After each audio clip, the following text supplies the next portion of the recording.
In this module, we distinguish between left brain and right brain intelligence, between linear thinking and seeing the whole picture. We learn to develop and respect the power of our right brain to inform us of what our senses know to be true. Combining left with right brain enables us to discern quickly what needs to be said or done.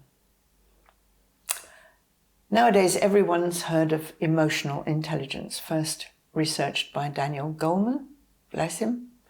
He highlighted the importance of EQ and how it has supplanted IQ as the marker of real success in work and leadership. And now a new intelligence is making itself known. It's always existed, but now it's becoming known.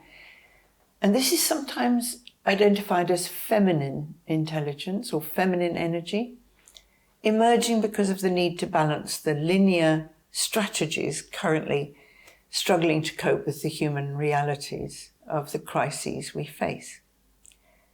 This energy is subtle, not easily quantifiable, not loud, forceful, not overbearing. It draws power from understanding, from healing, and creating harmony.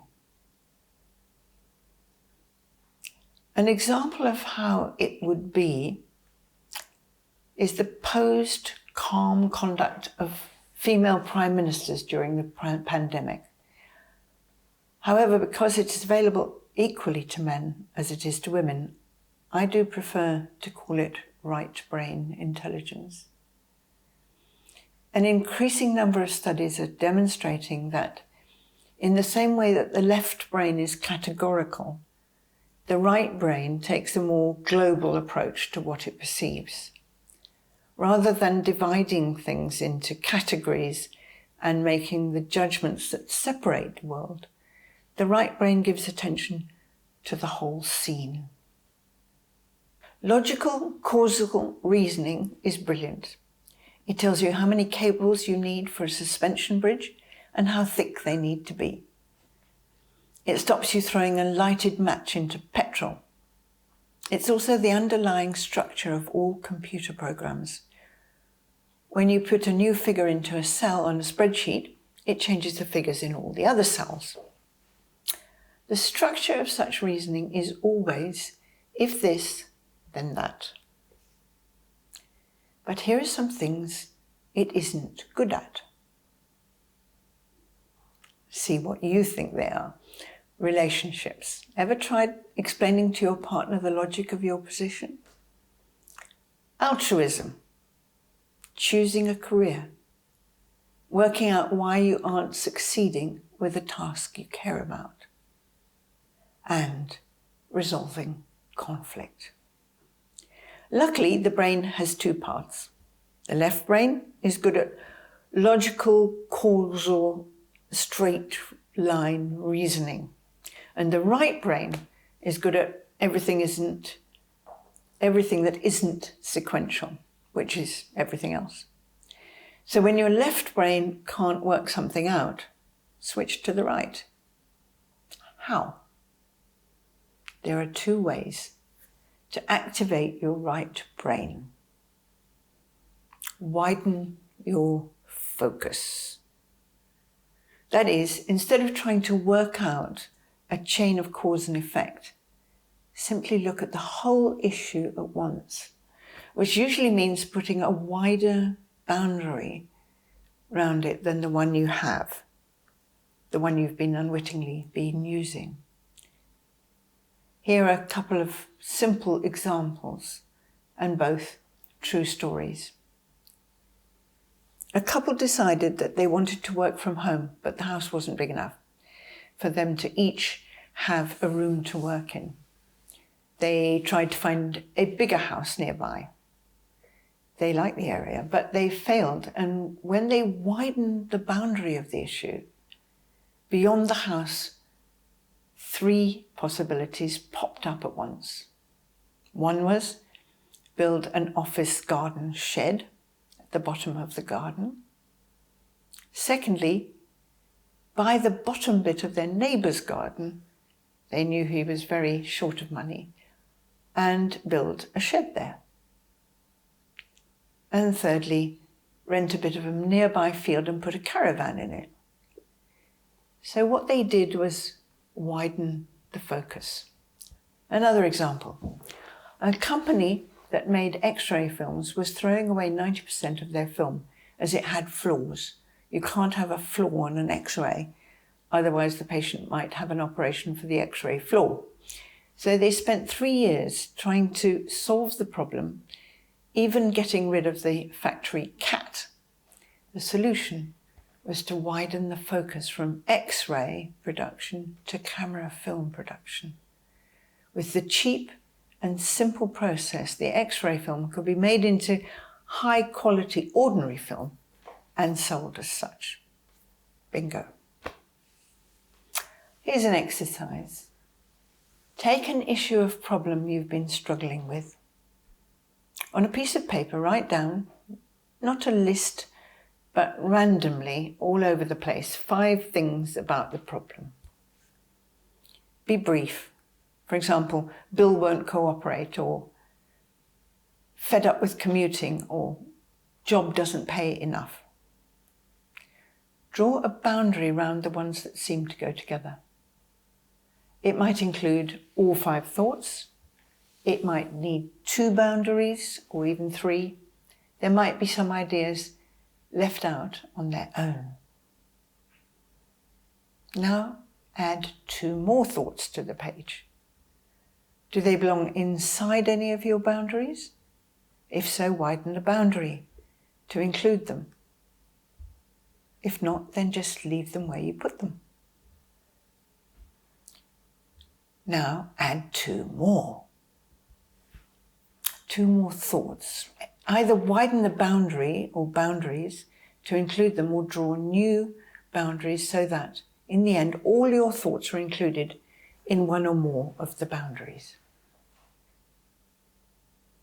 Now look at what you've done, and I'm sure you will have a new idea about your problem.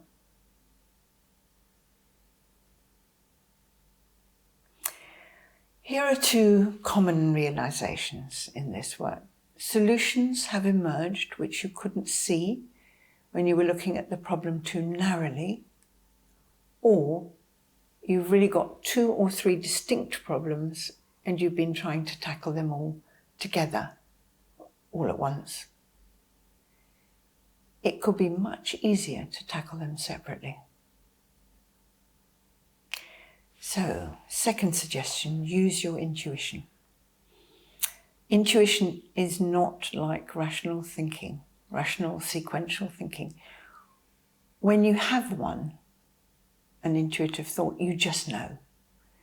You don't know how you know, and you don't care, because it's absolutely obvious. Here's Alan Garner, the famous children's author. He said, I love this story. He said, I walked up to a field I'd not walked up before, and over the brow of the field there appeared the ridgeline of a house. And by the time I'd reached the house, and I can't explain this, I knew it was the only place I could possibly live. And he did. You can create the conditions which will help your intuition to turn up and help. And there are 2 main ones. Both the opposite, of course, to what the left brain does. One is to quieten your mind. So instead of trying to work something out, you go vacant. Here are some ways to do it. Look out of the window and pay no attention to anything in particular. Just let yourself notice whatever you notice. Do it for about a minute, maybe 2. Now come back to your problem and jot down the first thought you have about it.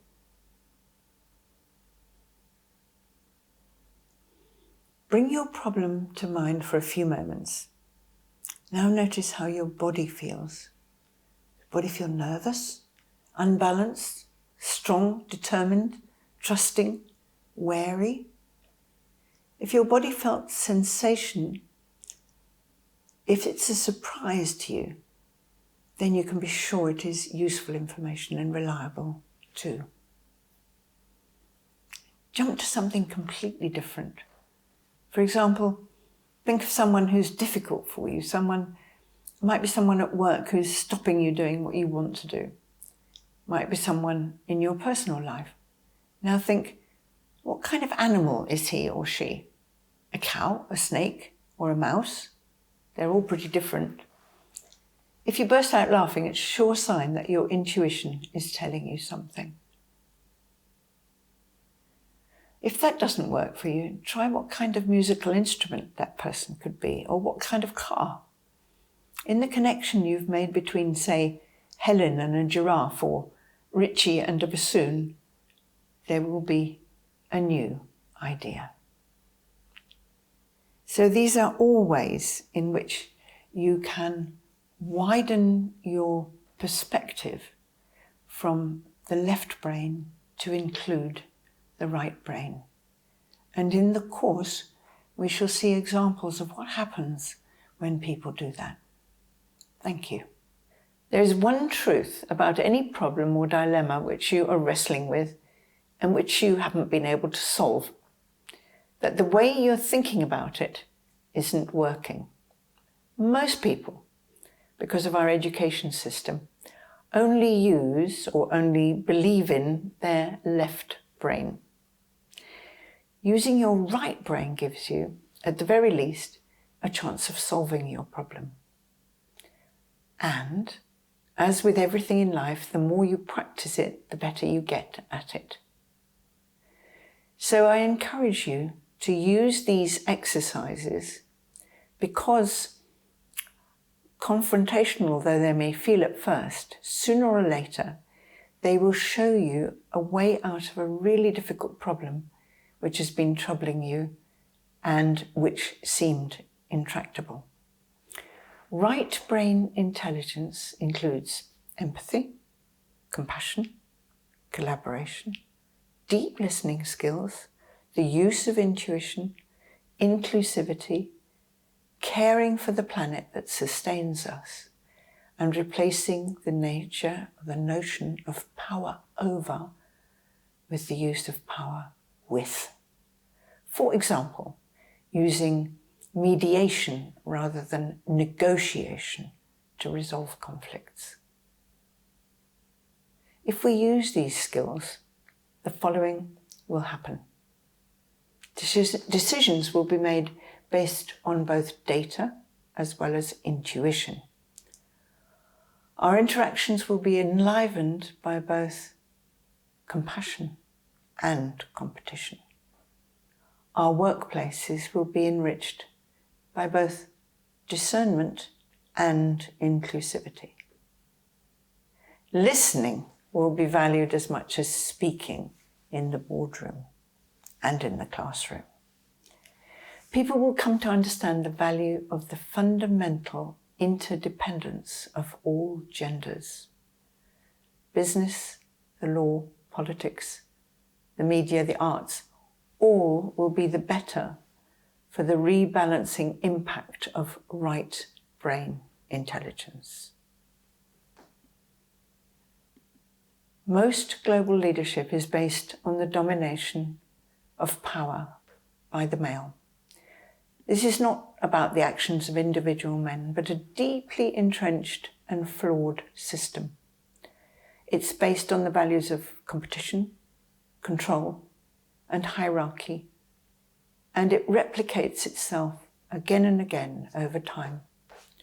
Women, people of colour, youth, and many others are missing from the leadership picture.